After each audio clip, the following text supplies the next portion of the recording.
Hawaii, the mid-1960s. The boy from episode 1 is 16 now, 7 years into Rich Dad's apprenticeship. And tonight, at his own kitchen table, he's heading into the worst argument he'll ever have with his father. It starts the way it starts in millions of houses. His father, the educated dad, one of the most respected men in Hawaii's schools, says the sentence almost every parent says. The sentence you may have heard from your own. This house is our greatest investment. And his son picks up a pencil, draws the house, and starts adding arrows. The mortgage payment, the property tax, the repairs, the insurance. Every arrow pointing the same direction. Out. Dad, he says, this house isn't an asset. The way Kiyosaki tells it, it did not go well.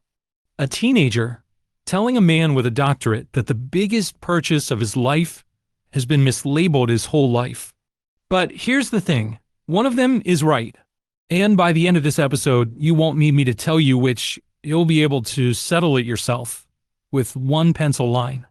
To understand who's right, start with a story Kiyosaki loves to tell. In 1923, some of the richest men on earth met at a hotel in Chicago: steel, gas, the stock exchange, the president's cabinet. 25 years later, the way the story goes, several had died broke. 2 had been to prison. 2 took their own lives. The richest men alive, and almost none of them stayed rich. Kiyosaki's point: making money and keeping money are 2 different skills. A job teaches you the first. Almost nobody teaches you the second. It's not how much money you make. It's how much money you keep. And keeping it starts with one rule. When the boys were old enough, Rich Dad gave them what he called the only rule they would ever need. Not a stock tip. One sentence. Know the difference between an asset and a liability, and buy assets. The boys thought he was joking. That's the secret. Rich Dad nodded. If you want to be rich, this is all you need to know. And because they were kids, he skipped the dictionary and gave them a definition you can carry for the rest of your life. An asset puts money in your pocket. A liability takes money out of your pocket. That's the whole test. A little rental house that pays you every month. Asset.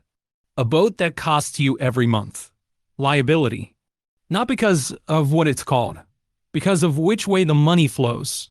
Kiyosaki says plainly that most accountants don't agree with his definitions, and he doesn't care. The dictionary version is for professionals. His version is for a 9-year-old, and that's exactly why it works.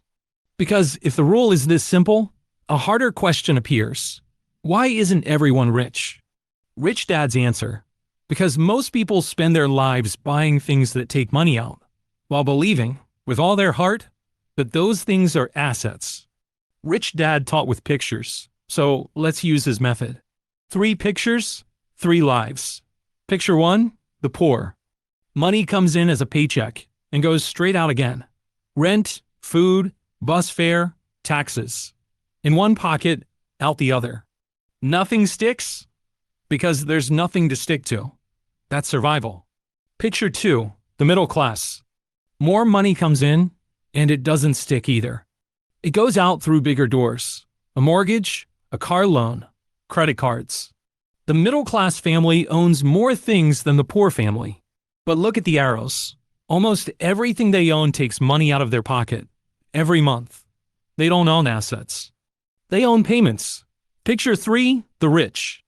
Same paycheck, maybe smaller.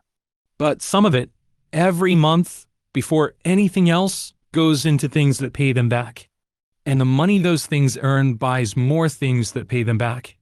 The arrows form a loop. And a loop, unlike a line, grows on its own. That's the entire chapter in 3 pictures. The poor spend on survival.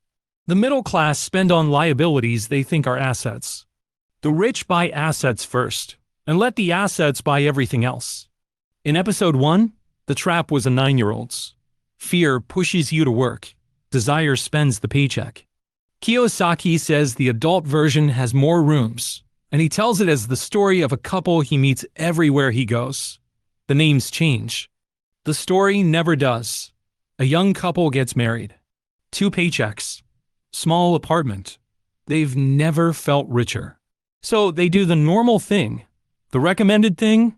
They buy their dream home, and the house arrives with friends. Property tax, a new car for the driveway, furniture to fill the rooms, a credit card for the gaps.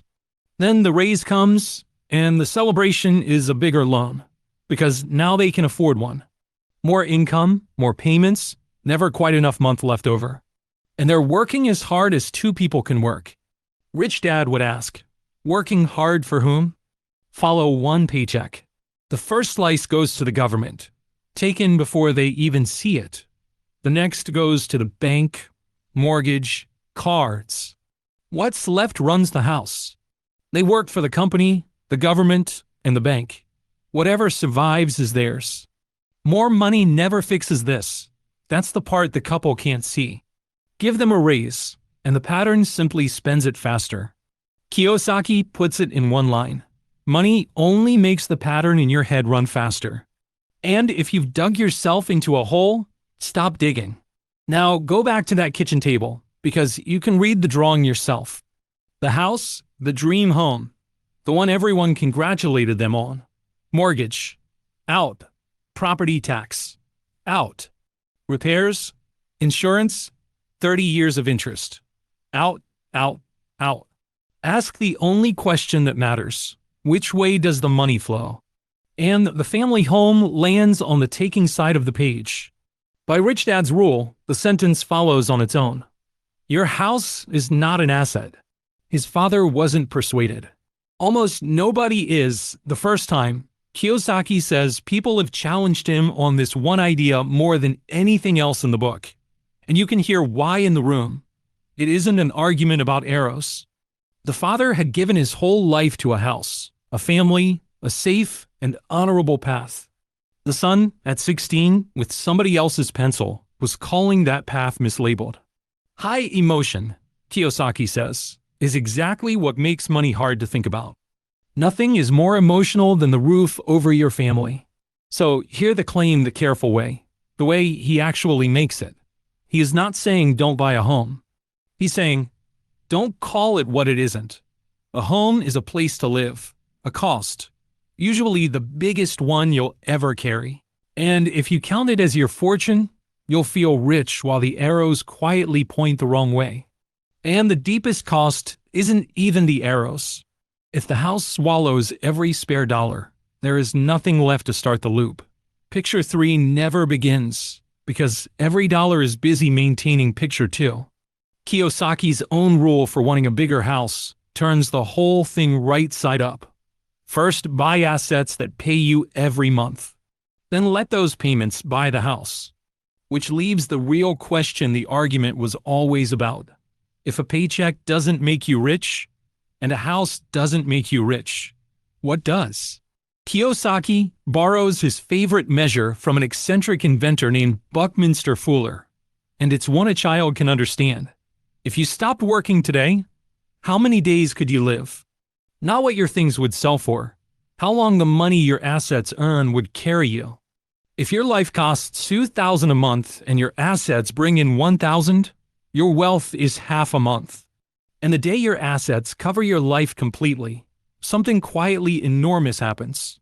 You're free. Your survival no longer depends on a boss. Every day of work after that is a choice. The rich buy assets. The poor only have expenses. The middle class buy liabilities they think are assets, which means the whole game now hangs on one word, assets, and on knowing what actually counts as one. Kiyosaki answers with a scene. In 1974, the founder of McDonald's stood in front of a business class in Texas and asked what sounded like a trick question. What business am I in? The students laughed. Hamburgers, obviously. He told them they were wrong, and his answer, next episode, is the same one rich dad gave two boys in Hawaii. The difference between your profession and your business.